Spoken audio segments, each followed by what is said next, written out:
Hello guys, welcome back to my channel diamond super study classes. Myself Abhishek Maurya. और जैसा कि मैंने बताया था आप लोगों को कि क्लास 12th और 10th वालों की मैं जो हाई स्कूल इंटर की मतलब जो बोर्ड परीक्षा है उसकी मैं अच्छे से अच्छी तैयारी करवा दूंगा।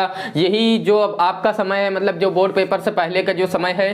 तो जैसा कि जो इंग्लिश मतलब जो क्लास 12th वाले हैं, इंटर वाले हैं, उनका 30 तारीख को पेपर है और उनके लिए मैं स्पेशल वीडियो जल्दी से जल्दी बनाऊंगा। तो आप लोगों को कम से कम 3 से 4 वीडियो मिलेंगी और आप लोग जो हमारी 5 वीडियो मतलब आपको 5 वीडियो मिलेंगी और 5 वीडियो में ही आप लोगों का जितना भी पूरा सिलेबस है, होल सिलेबस मैं इसी में आप लोगों को रिवाइज करवा दूंगा और अच्छे से उसमें से ट्रिक बता दूंगा, क्या कैसे टिप्स दे दूंगा, सारी चीजें कैसे क्या करनी रहेंगी वो आप लोगों को इसमें मैं बता दूंगा।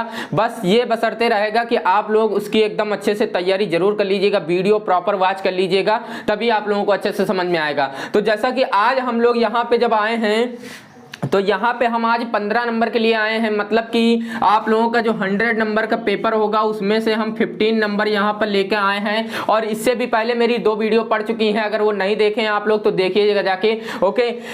क्योंकि वहां पे मैंने इसके बारे में बताया, इन 15 नंबर के बारे में बताया। और ये जो रिवीजन टाइम है इसमें मैंने सोचा था कि इसमें जरूर ये नंबर बता दूंगा, क्योंकि सबसे बड़ा नंबर 15 नंबर का ये क्वेश्चन आना है और बहुत ईजी है, सिर्फ थोड़ा सा माइंड लगा के आप लोगों को लिख देना है। बात समझ रहे हैं कि नहीं? तो जैसा कि आप लोगों को इसमें मैंने मतलब कि पूरा बाकायदा बताया भी था, इंट्रो में भी बताया था कैसे क्या करना है, और उसके बाद एक पैसेज मैंने इसका करवाया भी था, ठीक है ना। तो यहाँ पे आज मैं आप लोगों को इसका दूसरा पैसेज करवाऊंगा और उसके बाद इसमें बता दूंगा अच्छे से कैसे आप लोगों को ये 15 नंबर पाने हैं। बात समझ रहे हैं कि नहीं? यहां से आप लोग एकदम अच्छे से देख लेंगे, बिल्कुल आप लोगों को 15 नंबर इसमें से मिल जाएंगे, ओके। तो जैसा कि यहाँ पे मैंने मतलब कि जो पैसेज है वो काफी लंबा पैसेज है और मैं यहाँ पर देख लीजिए, इसमें से मैं रीड करूंगा और आप लोगों के सामने इधर मतलब कि पेज बन के आ जाएगा और वहां पे आप लोग इस पेज को देखिएगा और उसमें से समझिएगा, आप लोगों को अच्छे से समझ में आ जाएगा, ठीक है। मतलब कि सबसे पहले मैंने बताया कि जब आप लोगों को अनसीन पैसेज दिया जाएगा, कौन सा टॉपिक चल रहा है हमारा? अनसीन पैसेज, ठीक है ना। 15 नंबर आप लोगों को यहां से मिलने हैं, कॉम्प्रिहेंशन ऑफ अनसीन पैसेज, ठीक है ना। तो देखिए, हमने बताया था कि सबसे पहले जो आप लोगों को पैसेज मिलेगा, आप लोग उस पैसेज को एकदम अच्छे से रीड कर लेंगे, ठीक है ना। तो चलिए एक बार उसको रीड कर लेते हैं, मैं आप लोगों को पढ़ के भी सुना देता हूं और आप लोगों को साइड में भी दिखेगा, ठीक है ना। तो जैसा कि of course human activity is chiefly responsible for the increasing problem of global warming. इसका मतलब कि आप लोगों को समझ में आ गया होगा, ग्लोबल वार्मिंग के बारे में सुना है, ग्लोबल वार्मिंग पे ये मतलब कि डिपेंड है, ठीक है ना। In the last century, the rapid increase in the consumption of hydrocarbon as well as the vigorous expansion of the industries and domestic markets for halocarbons have drastically altered the atmospheric concentration of numerous gases, okay. तो जैसा कि global warming के बारे में आप लोगों को जरूर बताया गया होगा, this has altered nature's auto balancing mechanism, as a result the world is now struck with several environmental problems. देखिए यहाँ पे मैं पढ़ते क्यों चला जा रहा हूँ, हिंदी क्यों नहीं बता रहा हूँ, क्योंकि वहां पे आप लोगों को हिंदी निकालने का समय बिल्कुल नहीं मिलेगा। जैसा आप करने मतलब करेंगे वैसा ही मैं आप लोगों को करके बता रहा हूँ, ठीक है ना। सिर्फ आप लोगों को एकदम माइंड से पढ़ना है अच्छे से, ठीक है ना। इसके बाद देख लीजिए यहाँ पे, as a result the world is now struck with several environmental problems including the problems of acid rain, melting of glacial ice, large scale evaporation of water in tropics, increase in cloudiness in higher latitudes and so on. The implications of these changes on human life are likely to be enormous and may cause a serious of adverse effects. One of the direct effects of global warming is the altering of the heat budgets and its regional variations in the atmosphere. The primary driver of weather systems around the world. The potential impact of warming on the monsoon in India is of serious concern. The warming, though widespread across the country, is more pronounced over northern India. An important effect of global warming on meteorological conditions is an increase in sea surface temperature in the oceans around the subcontinent, food production and food security, freshwater supply, forest biodiversity, coastal settlements। सोच रहे होंगे काफी tough passage है, कोई दिक्कत नहीं है, आप पढ़िए। Fishing and more will be adversely affected. India, like most developing countries, is committed to the principle of common responsibility in addressing climate change. India needs to chart multiple strategies to cope with the impending threats of climate change, which are additional to the existing environmental stresses. Okay, थोड़ा सा और बचा है। Pursuing a sustainable development model is critical to addressing climate change in India and elsewhere. India should adopt strategies for sustainable development irrespective of the climate change debate.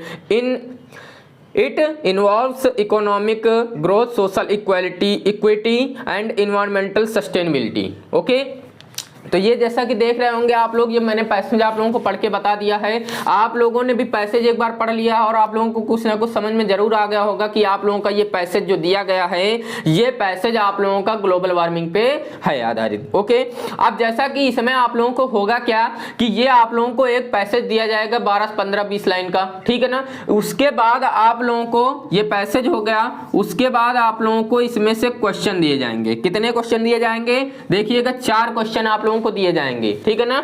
और ये 4 question आप लोगों को कितने नंबर के होंगे? 3 × 4 मतलब कि 12 नंबर के आप लोगों के क्वेश्चन होंगे, ठीक है ना। उसके बाद आप लोगों को वोकैबुलरी पोर्शन से पूछा जाना है। क्या? वोकैबुलरी से आप लोगों को 3 दिए जाएंगे, जो कि होंगे आप लोगों के कितने नंबर के? 3 नंबर के होंगे। बात समझ रहे हैं कि नहीं? तो जैसा कि इसमें क्वेश्चन भी दिए गए हैं और वोकैबुलरी से भी दिए गए हैं। अब आप लोगों को इतनी चीज जो मिलेगी, आप लोग पैसेज अपना रीड कर लिए हैं अच्छे से, ठीक है। उसके बाद नीचे क्वेश्चन देख लिए हैं कि आप लोगों को कौन सा क्वेश्चन दिए गए हैं। बात समझ रहे हैं कि नहीं? अब इसके बाद करना क्या है कि आप लोगों को एक क्वेश्चन उठाना है और एक बार पैसेज फिर स्टार्ट कर देना है पढ़ना, ठीक है ना। एक बार पैसेज स्टार्ट करना है और जहां से जो क्वेश्चन का आंसर मिल रहा है आप उसको वहां से टिक कर लेंगे, मतलब माइंड में, पेपर पे टिक नहीं करेंगे, माइंड में टिक कर लेंगे कि यहां से इसका आंसर है, ठीक है ना। दूसरा उठाएंगे वैसे ही, तीसरा उठाएंगे वैसे, चौथा उठाएंगे वैसे ही रीड। ओके, ये आप लोगों को एकदम अच्छे से अपने माइंड में टिक कर लेना कि यहां से यहां तक इसके आंसर हैं, ठीक है। उसके बाद वोकैबुलरी जो पोर्शन दिया होगा, वोकैबुलरी आप लोगों का जो ग्रामर में वोकैबुलरी दिया है वहां से आप लोगों को यहां पे काफी मदद मिलेगी। अगर वो पोर्शन आप लोगों का नहीं तैयार है तो यहां पे प्रॉब्लम फेस करनी पड़ सकती है आप लोगों को, ठीक है ना, क्योंकि ये 3 नंबर उसमें से ही उठाए जाते हैं। हालांकि दिए तो पैसे से जाते हैं, लेकिन ये कहीं ना कहीं हमको उस वोकैबुलरी में मिल जरूर जाते हैं। बात समझ रहे ना। 12 नंबर की जो वोकैबुलरी है आपकी। तो जैसा कि आप लोगों को साइड में क्वेश्चन दिख रहे होंगे कि क्वेश्चन ये दिए गए हैं। सबसे पहला क्वेश्चन मैं बता देता हूं। How has human activity been chiefly responsible for increasing problem of global warming. आप लोग अभी पढ़ के आए हैं और आप लोगों को उसमें से दिखा था, ठीक है ना। What are the problems the world is facing due to global warming, बिल्कुल ये भी मिला था। How has global warming affected India, किस प्रकार अफेक्ट कर रहा है, बिल्कुल। How should India plan to cope with the danger of global warming, ये भी आप लोगों को उसी में मिला है, ठीक है ना। अब इसके बाद वोकैबुलरी में देखिए क्या दिया गया है। The opposite of enormous is, इसका अपोजिट लिखना है। इसके बाद द अपोजिट ऑफ वेगरस इज, इसका अपोजिट लिखना है। और द वर्ड सस्टेन्ड मीन्स लिखना है। बात समझ रहे हैं ना। 4 ऑप्शन आप लोगों को दिए भी हैं। अब ये तो बात हो गई आप लोगों की कि आप लोग इतना कर डाले, पैसेज रीड कर लिए, क्वेश्चन भी देख लिए और क्वेश्चन को टिक भी कर लिए कि कैसे कहां से क्वेश्चन आने हैं, बट लिखेंगे कैसे, ये तो बात रही। मेन बात ये रही ना कि कैसे लिखेंगे। तो सबसे पहले आप लोगों का जो आप लोगों का सेक्शन होगा, आप सबसे पहला क्वेश्चन आप लोगों को यही मिलेगा, सेक्शन ए, और जो कि किससे होगा? रीडिंग से होगा। बात समझ रहे हैं ना, जो कि रीडिंग से होगा। आप अपना सेक्शन डालेंगे, उसके बाद आप लोग यहाँ पे क्या डालेंगे? आंसर नंबर और पहला, आंसर नंबर पहला, और नीचे अंडरलाइन कर देंगे ब्लैक एंड ब्लू स्केच का प्रॉपर यूज करते हुए। ओके, इसके बाद क्या करेंगे आप लोग? यहाँ पे हिंट हेडिंग डालेंगे। किससे? आप हिंट हेडिंग डालेंगे। ये आपकी जो लाइन होती है ना, इस लाइन के इधर हिंट हेडिंग डालेंगे और ब्लैक स्केच से डालेंगे। और जो हिंट आप लोगों को दी गई है, ठीक है ना, जो हिंट आप लोगों को दी गई है उसमें क्या करना है? यहां से आप लोगों को उठाना है जो आप लोगों का पैसेज दिया गया है, मतलब कि आगे से थोड़ा सा, ओके, और उसके बाद डैश डैश डैश सबसे लास्ट का थोड़ा सा, तो सस्टेनेबिलिटी क्या लिखा है, सस्टेनेबिलिटी, ओके। ये हो गया आपका, क्या हो गया, ये आपका हो गया हिंट, ठीक है ना। एक काम आपने कर लिया, ब्लैक स्केच से और ब्लैक पेन से हिंट डाल दिया। इतना देख लीजिए, आप इतना करेंगे तो काफी इंप्रेसिव दिखेगा। उसके बाद क्या करेंगे, आप लोगों को जो आंसर नंबर है, तो आंसर नंबर 1 डालेंगे। अगर ABC में दिया गया तो ABC में डालेंगे, रोमन अंक में दिया तो रोमन अंक में डालेंगे। चलिए हम ABC में डाले दे रहे हैं, ठीक है ना। अब इसके बाद जो इसका आंसर है, तो यहां से आप अपना आंसर लिखना स्टार्ट करेंगे और मान लीजिए आप लोगों को कम से कम 3 से 4 लाइन का आंसर लिखना है, ठीक है ना। और आंसर लिखना भी कैसे है, क्वेश्चन से उठा के आंसर लिखना है, ठीक है ना। आप लोगों को साइड में दिख भी रहा होगा क्योंकि उसमें मैंने बना भी दिया है, एकदम अच्छे से देख लीजिएगा। तो वहां से आप लोगों को आंसर लिखना है, कहां से, क्वेश्चन से बना के आंसर लिखना है। बात समझ रहे हैं कि नहीं। तो जैसा कि इसमें आप लोगों को जो आंसर दिख रहे होंगे, पहला आंसर उसमें देख लीजिएगा। उसके बाद answer number B, answer number B में भी आप लोग ऐसे ही करेंगे, ठीक है ना। आपका आंसर नंबर बी हो जाएगा, फिर आंसर नंबर सी, और ये आपका आंसर नंबर सी हो जाएगा। बात समझ गए कि नहीं। फिर इसके बाद आंसर नंबर क्या डालेंगे, डी, और अपना आंसर नंबर डी लिख देंगे। क्लियर हो गया ना। तो यहां तक आप लोगों के 4 आंसर इसके हो गए। देख लीजिए साइड में भी लिखे हुए हैं, एकदम अच्छे से समझ में आ रहे होंगे, मैंने प्रॉपर लिख भी दिया है, उसमें कोई दिक्कत नहीं है, ठीक है ना। ये 4 आंसर तो आपके हो गए। अब बचा क्या, जो वोकैबुलरी है, तो क्या करेंगे आप लोग, यहाँ पे ब्लैक स्केच से वोकैबुलरी हेडिंग डाल देंगे। क्या डाल देंगे, वोकैबुलरी हेडिंग डाल देंगे। और किस में दिया गया है, तो 1 2 3 में दिया गया, तो 1 डालेंगे और लिखेंगे कैसे, जैसे इसमें दिया गया था। पहला question, the opposite of enormous is, 4 option दिए थे, तो आपको कैसे लिखना है, आपको लिखना है द अपोजिट ऑफ इनॉर्मस, और डैश जो लिखा है वहां से डैश हटा के इज के बाद आप अपना यहाँ पे लिख देंगे, ठीक है ना। तो इसका आंसर क्या हो जाएगा, इसका आंसर अपोजिट हो जाएगा इसका टिनी, और ये ब्लैक पेन से लिख देंगे। बात समझ गए ना। ये किससे लिखेंगे, आप ब्लैक पेन से अपना आंसर लिख देंगे, ठीक। चलिए ऊपर इरेज करके लिखे दे रहे हैं क्योंकि नीचे बस स्पेस रहा नहीं है। तो इतना तो आप लोगों को समझ में एकदम अच्छे से आ गया होगा, बिल्कुल एकदम अच्छे से समझ लीजिएगा। दूसरा आपका देखिए क्या दिया गया था, the opposite of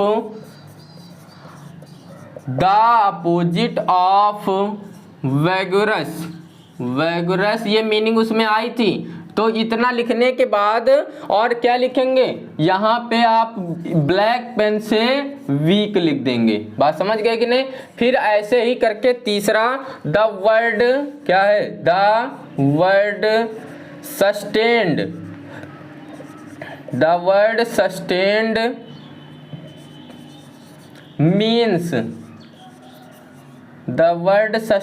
means maintained दिया है। बात समझ रहे हैं ना। 4 ऑप्शन दिए हैं, आप लोगों ने देख भी लिए होंगे अपने ऑप्शन।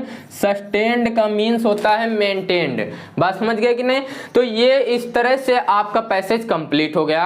15 नंबर आप लोगों के बिल्कुल कंप्लीट हो गए। मैंने जो बताया है बिल्कुल अच्छे से ध्यान रखिएगा, क्योंकि सबसे पहले क्वेश्चन आप लोगों को मिलेगा अनसीन पैसेज का, और आप लोगों को सबसे पहले पैसेज कर देखना है, रीड कर लेना है, क्वेश्चन देखना है, फिर से एक बार पैसेज पढ़ना स्टार्ट करना, क्योंकि वहां हिंदी निकालने का समय नहीं है, और टिक करते चलना है कि यहाँ से इसका आंसर है, यहाँ से इसका आंसर है। चारों क्वेश्चन के अपने हिसाब से समझ लेंगे, और उसके बाद जो वोकैबुलरी दिया है वो तो आप लोगों को अपने माइंड से ही लिखना पड़ेगा, ठीक है ना। अब ये बात ये रही कि जो क्वेश्चन का आंसर लिखेंगे वो डायरेक्ट जो टिक किए गए हैं उसमें से नहीं लिखेंगे, आप लोग उसमें से क्वेश्चन से उठा के आंसर लिखेंगे। जैसा कि उसमें देखे हैं आप लोग, मैंने क्वेश्चन से उठा के आंसर लिखा है, बिल्कुल एकदम अच्छे से देख लीजिएगा, ठीक है ना। यहाँ से आप लोगों के 15 नंबर मैंने आज कंप्लीट कर दिए हैं, और और बाकी जो आप लोगों के 85 नंबर बचा है वो भी आप लोगों को जल्दी से जल्दी 3 से 4 वीडियो में मिल जाएंगे। इसके बाद जब मैं अगली वीडियो लेके आऊंगा तो उसमें आप लोगों को मैं दो चीजें बताऊंगा। क्या बताऊंगा? लेटर एप्लीकेशन, देखिएगा सबसे पहला आप लोगों को बताऊंगा लेटर एप्लीकेशन, और दूसरा मैं आप लोगों को एस्से के बारे में भी थोड़ा बहुत फिर से बता दूंगा। हालांकि पहले भी इससे एस्से की वीडियो मेरी मिल चुकी है, ठीक बात समझ रहे हैं कि नहीं? तो यहां तक आप लोगों को जब ये मैं बताऊंगा तो 20 नंबर इसमें कंप्लीट हो जाएंगे, 15 और 20 ये हो जाएंगे 35 नंबर आप लोगों के। बात समझ गए कि नहीं? तो चलते हैं। और जैसा कि आप लोगों को अनसीन पैसेज बिल्कुल अच्छे से समझ में आ गया होगा और एकदम अच्छे से माइंड में बैठा लीजिएगा और ऐसे ही बोर्ड में आप लोग लिखाइएगा। ओके, तो चलते हैं, मिलेंगे ऐसे ही किसी नेक्स्ट वीडियो में। बाकी अगर इतनी देर में वीडियो को लाइक नहीं किए तो लाइक जरूर कर दीजिएगा, और चैनल को सब्सक्राइब नहीं किए तो चैनल को सब्सक्राइब कर लीजिएगा, क्योंकि ये 100 नंबर आप लोगों को बहुत ही इंपॉर्टेंस रखने वाले हैं। मैं आप लोगों को 5 वीडियो में 100 नंबर के बारे में पूरा बता दूंगा, एकदम अच्छे से क्लियर बताऊंगा। बात समझ रहे हैं कि नहीं? तो चलिए चलते हैं और कमेंट करके जरूर बताइएगा। ओके।